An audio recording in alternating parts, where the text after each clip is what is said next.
So, yan, good morning guys. Nagbabalik na naman tayo, no?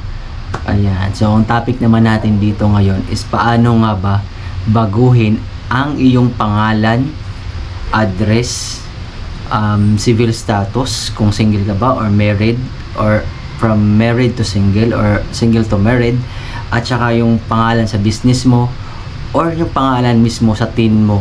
So, ayan. Yan pag-uusapan natin ngayon sa video na ito. So, ang unang ginawa ko guys is pumunta muna ako doon sa Quezon Ave, kung saan yung pinaka main na BIR. So, ayan. So, in-advise nila ako din kasi dati kasi guys, yung tin ko kasi is ang nag-register nun is yung company na pinagtatrabahoan ko dati.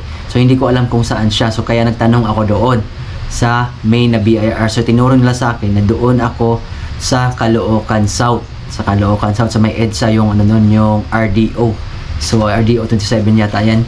Ayan, so pumunta ako doon. Then, nung nakita ng nag-assist ng ID ko is nasa Pasay nakalagay yung address.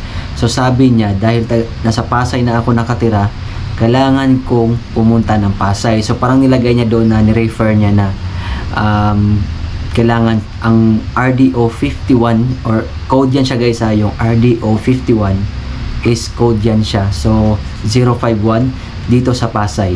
So, ayan, kaya pumunta ako dito sa Pasay. Tapos, binigyan ako ng form, no?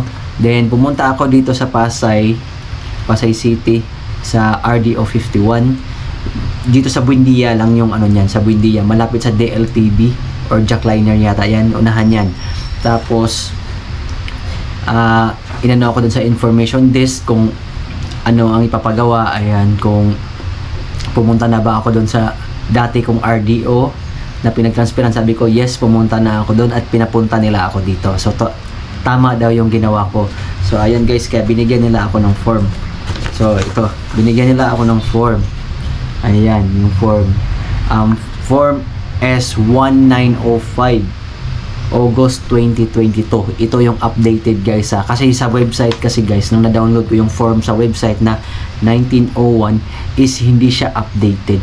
Kaya binigyan ulit nila ako, kaya nag-fill out na naman ako doon ng panibagong form, which is ito yon, S1905 yung nakalagay na August 2022. Yan. So ito, kaya fill out ko lang siya, tapos ilagay mo lang siya dito guys, no, yung TIN number mo at saka yung RDR code. Yung RDR code, yung RDO code na gagamitin mo is yung kung saan ka nakatira.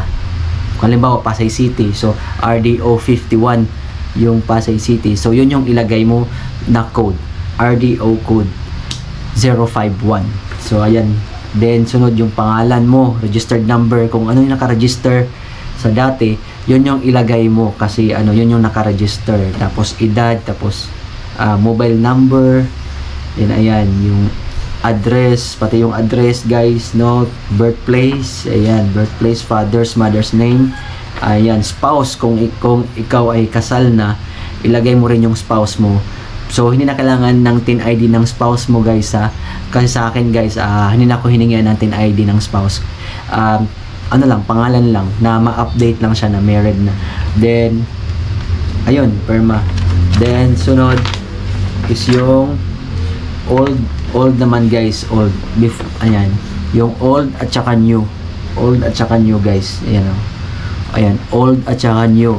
So, ang old ko is Rivian Herodias Pabuna. So, tapos yung new ko, kasi pinalipat ko siya sa new, ang nilagay ko na is yung sa birth certificate. Pinalo ko na yung sa birth certificate guys, para wala nang hassle. So, ayan. So, Ravien na siya. Ravien Belibor Girodios. So, yan na yung pinabago ko. Ayan. Change in registered name. I-check mo siya. Change in registered name. Ayan guys, no. Change in registered name guys and correction change. Ayan. So, yun yung pipiliin nyo guys. Ayan. Lagi nyo tatandaan na 1905 form ang inyong gagamitin guys kasi ito yung update registration, cancellation, ayan, or correction. So, ang itong sa akin guys is update registration and correction na rin tong sa akin. So ayan, para talaga, kasi kailangan talaga guys, isa lang yung tin natin guys, no. Ayan, kasi punishable siya kapag nagdoble-doble yung tin number mo. Kapag doble yung tin number mo guys, mahilig ka magpagawa doon sa mga online, tapos nagdoble-doble na. So kailangan guys, ang gawin mo is kumuha ka ng 1905 na form, tapos ilagay mo yung tin, yung lumang tin at saka yung ibang tin na meron ka para makancel yan guys, kasi punishable yan kapag nalaman yan. So ayan o, so pipirmahan yan January. Ayan, so ayan o, spouse name, ilagay mo rin yung spouse name mo, tapos kung saan na kayo nakatira, update address guys. So ayan o, so sobrang bilis lang nito guys. Ayan, sobrang bilis lang nito pag dito kayo sa RDO 51, no? Kung taga Pasay ka, sobrang bilis lang dito guys sa RDO 051 code. Ayan, dito lang yan sa Buendia, sa may jackliner unahan. Ayan, makikita nyo ang daan nito kung galing kayo ng ano, ng kung galing kayo ng Libertad, sakay lang kayo ng LRT papuntang Buendia, tapos lakad lang yan guys, lakad lang, lakarin mo lang yan. Ayan, ano yun sila, nasa parang condo yata, ayan, mataas na condo, doon sila nag-o-office. Ayan, tapos may Jollibee sa baba. So ayan lang guys yung video natin for today, sobrang baba lang nito. So ayan, kung mag-ano ka naman, mag-update ka naman para sa yung business, ito din yung gagamitin mo. Ito din yung gagamitin mong form. Kung mag-update ka sa business mo, business registration, ibahin mo yung pangalan, ito din yung gagamitin mo guys na form. Ayan, kung magkakaroon ng correction, mali yung kalimbawa trading na nakalagay doon, or general and merchandise, pwede mo siyang baguhin.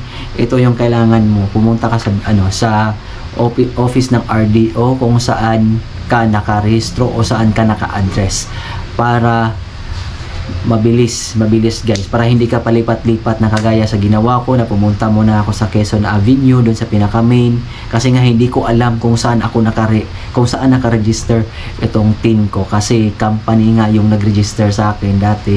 Then kumbaga parang representative din, kasi wala kasi akong time mag-register ng tin, so sila yung nag-register sa akin, kaya hindi ko alam kung saan, kaya doon sa Caloocan pala.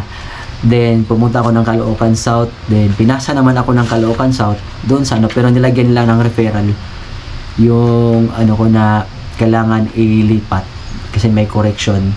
Then ang requirements lang guys, ang requirements is birth certificate, tapos Xerox guys, Xerox copy na birth certificate, pwede colored, pwede hindi colored, tsaka ID na Xerox guys.